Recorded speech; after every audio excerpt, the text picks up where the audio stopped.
All right, here's the dream coming to life. This is about 7 years in progress. It's gone through 2 jobs, 2 homes, 2 kids, and all kinds of other fun stuff that life has to throw at it. I call it IGIT, in God I trust. Keeps me sane here in the garage, having fun, do my thing. It's a 1955 F100. I purchased it for $2,300 in an estate sale. Previous owner had put in a Chevy 6-cylinder transmission, used it as a work truck. I drove it around for a few months, as was, and then I decided to do a full frame-off resto. But I drove it around while I did my design. That's why I focused on everything. It wasn't going to be a drag racing truck. It was not going to be a racing truck at all. It is something I can drive around town as a daily driver. But if I want to punch on it, I can move. Overall, my expectation was start with the suspension that's solid, and from there, I can do whatever I want. And that's where I focused. I ended up doing a lot of research, ended up purchasing a no limit front and rear suspension. I did a wide ride system that came with tubular control arms, custom CAD design crossmember. I did coilovers, not airbags. I couldn't afford it at the time. That system came with a Thunderbird rack and pinion for my power steering. And it also came with Gen 2 spindles that I can essentially go to any Napa and replace those if I ever need to change anything. And I opted for slotted and drilled rotors. The rims were only purchased off of Craigslist to put it on the ground. Those will be changed at some point, but I'm in no rush. Offset is 5 by 5.5. And for the rear end, I did a 4-bar link, as you can see here. My rear coilovers. And for rear end, I ended up doing a 8.8-inch rear off of a 97 Ford Explorer. I got a Labor Day sale and bought it caliper to caliper from a pick and pull for $120. Quite a deal. Ended up changing the rear diff, put in some new fluid, and went with a 21-gallon tank in pump mounted no limit tank.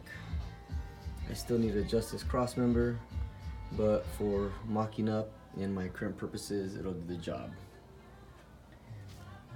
The drive shaft is an Inland Empire aluminum custom build. They were pretty solid. They told you exactly how to measure. I ordered and it fit like a glove. Doing a rear mounted Optima battery. And for transmission, I did a AOD, not E, an AOD transmission, which uses your throttle valve pressure cable. Motor came out of a 91 Thunderbird. It's a 5.0, hyperpudic pistons. Pretty good as is, but not for boosting, but just for naturally aspirated fun. I bought some GT40 heads off of Craigslist. Check them, they're not GT40 Ps, they're just GT. As you can see right here, GT.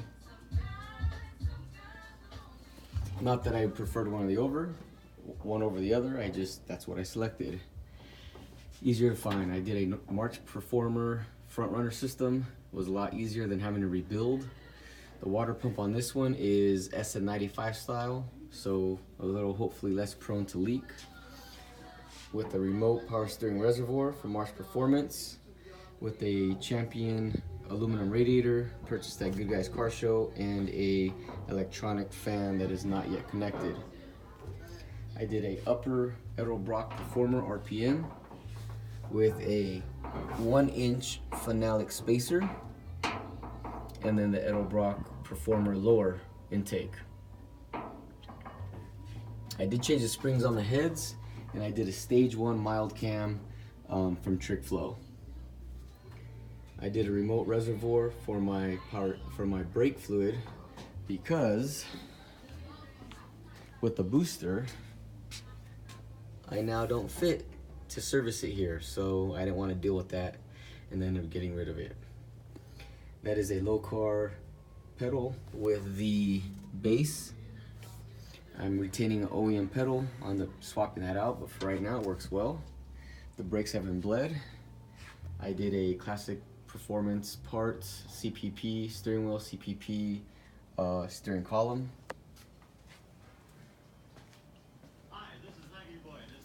And apart from that, I did retain the computer and the fuel injection. I ended up putting a fuel pressure gauge just to make it a little bit easier on me, since this was a crazy build. First time doing something like this, I wanted to have all of the indicators I could. I did stainless steel fuel braided lines all the way front to rear that connect right here at my fuel rail. And that is my Lokar dipstick for the AOD.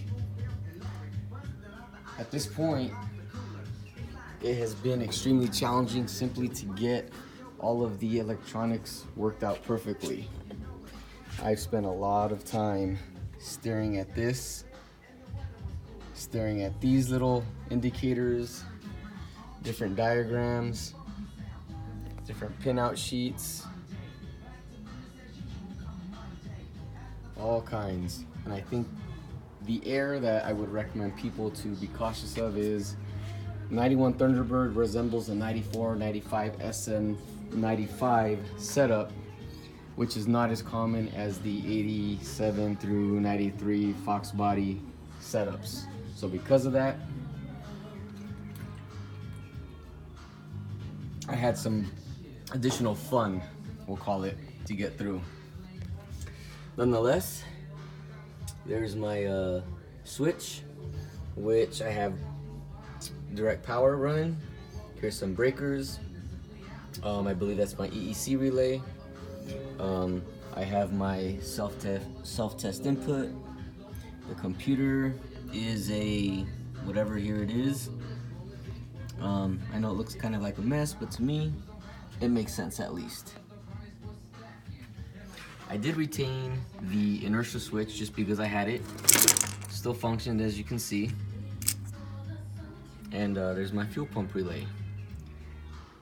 Other than that, the biggest issue I had was being able to start it without having to jump from the self-test input on the ground, which I finally have.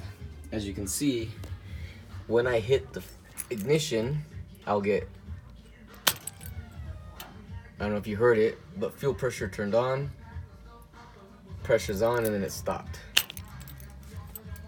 That right there was probably one of the hardest things that I was able to do to get the computer and everything to do basic functions on and off. I still have to work out the smog crap and delete all that. However, today's session is to be able to start it, to be able to put it in drive, put it in reverse, and to turn the steering wheel all the way right, all the way left, and then give it some gas. If I can get that far, that is a success, and we'll call it a win for the day. With that being said, I'm gonna try and mount this so we can get a good view.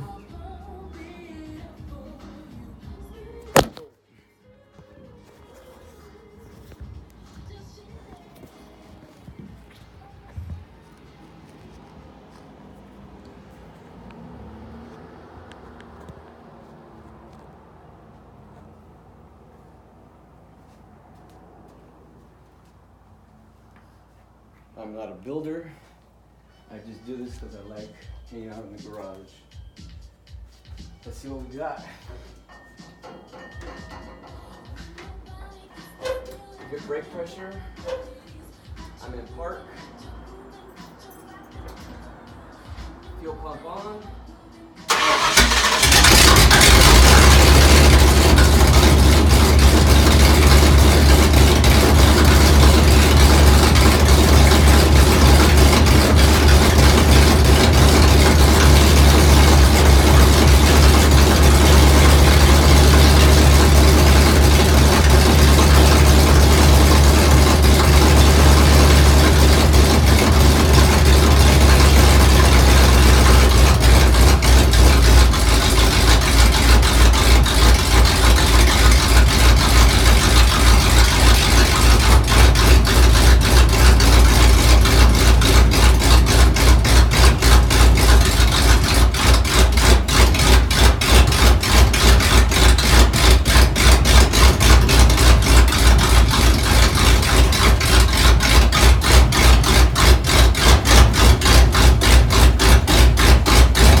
Off shit good, baby.